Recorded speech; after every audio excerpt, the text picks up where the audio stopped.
বাংলাদেশ, যেদিকেই তাকাই শুধু রং আর রং।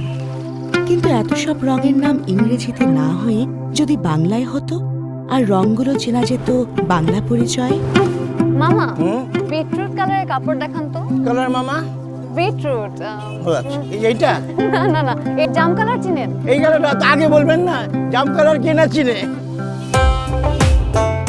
আচ্ছা, মাস্টার্ড কালার বললে আপনার কিসের কথা মনে পড়ে? Mustard sauce. জি, বুঝি নাই। সরিষা রং বললে কিসের কথা মনে পড়ে? বড় আপার হাতের সরিষা ইলিশ। গ্রামের বাড়ির সরিষা বাগান। আর টার্কোয়েজ কালার বললে সবার প্রথম কি মাথায় আসে? টর্টয়েস কি? কচ্ছপ? বাইকের টর। যদি বলি নীলুফা বা শঙ্খনীল, তখন কি মাথায় আসে? শঙ্খনীল বললে আমার মাথায় আসে বিশাল নীল সমুদ্র। নীলা তুমি।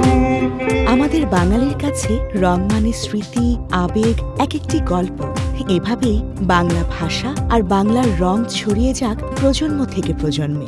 বাংলাকে অন্তরে ধারণ করে রংগুলোর বাংলায় নাম দিতে যোগ দিন বার্জার বাংলার রঙে বাংলা নামে 1432 ক্যাম্পেইনে। আপনাদের দেয়া বাংলা নামেই রঙিন হবে বাংলাদেশ।